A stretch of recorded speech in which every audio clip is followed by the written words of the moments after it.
রাজা না খেয়ে মরে গেলেও কখনো ভিক্ষে করে না। ঈগল পাখি কখনো মরা প্রাণীর মাংস খায় না। কারণ কি জানেন? এটা তাদের আত্মসম্মান বোধ বা ইগো, অথবা বলা যায় স্ট্রং মেন্টালিটি। মেন্টালি স্ট্রং হতে চাইলে অযাচিত আগ্রহ কমিয়ে দিন। মেপে কথা বলুন ও চলুন। যদি কেউ বলে বেশি কথা বলে, তবে তার সাথে কথা বলা কমিয়ে দিন। যখন বুঝবেন আপনার সব অভিযোগ আপনার বিপরীতেই যাবে, আপনার কথা অন্যর কাছে কেবলমাত্র শব্দ দূষণ, তখন শুধু শুনুন, বলতে চাইবেন না। কথা বলতে চাওয়া, দেখা করতে চাওয়ার যে চেষ্টা, তা একবার পার করে ফেললেই জীবনটা অনেক অন্যরকম হয়ে যায়।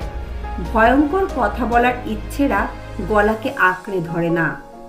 একসাথে পথ চলার ইচ্ছের দায় যে আপনার একার নয়, এটা বুঝে গেলেই ঘ্যান জ্ঞানে ভাবটা চলে যাবে।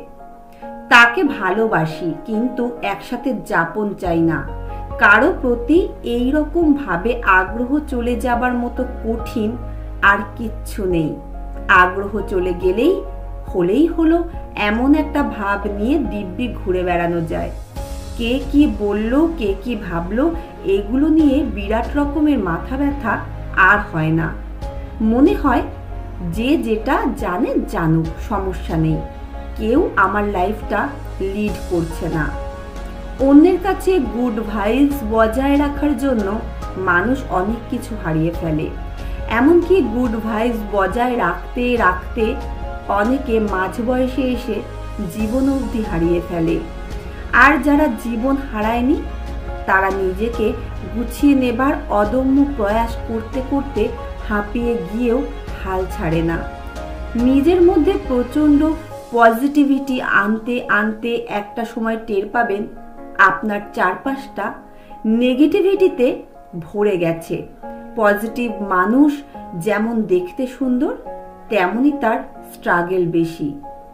অনুভূতি দিয়ে কিচ্ছু হয় না। মনের ভাব প্রকাশের জন্য শব্দ প্রয়োজন, বাক্য প্রয়োজন। ছোটবেলায় পড়া এই সহজ ব্যাকরণটা এইবার আয়ত্ত করে নিন। ঝগড়াঝাটির স্কিলটা নিজে থেকেই কমিয়ে দিন। শব্দ বাক্যের ঘনঘটা কমে আসলে মন খারাপগুলো থিতিয়ে যায়। নিজের কাছে পরাজিত হয়ে আবার উঠে দাঁড়াতে পারলে দেখবেন এই উঠে দাঁড়ানোটা ভয়ঙ্কর শক্ত। এর মধ্যে ছিটে ফোটা বাড়তি ইমোশন থাকবে না। যেখানে আপনি গুরুত্ব পাচ্ছেন না, সেখান থেকে চুপচাপ সরে আসুন। ঈগলের মতো সাহস করে সম্পর্কের সুতোগুলো এক এক করে নিজেই ছিঁড়ে ফেলুন। কোনো মেকি বাঁধন রাখবেন না। যে কাজটা করতে যাচ্ছেন তাতে সবচেয়ে বেশি কষ্ট পাবেন জেনেও করুন, একটা সুন্দর ভবিষ্যতের দায়ে। নিজের শান্তি বজায় রাখার জন্য এক প্রকার মরিয়া হয়ে উঠুন।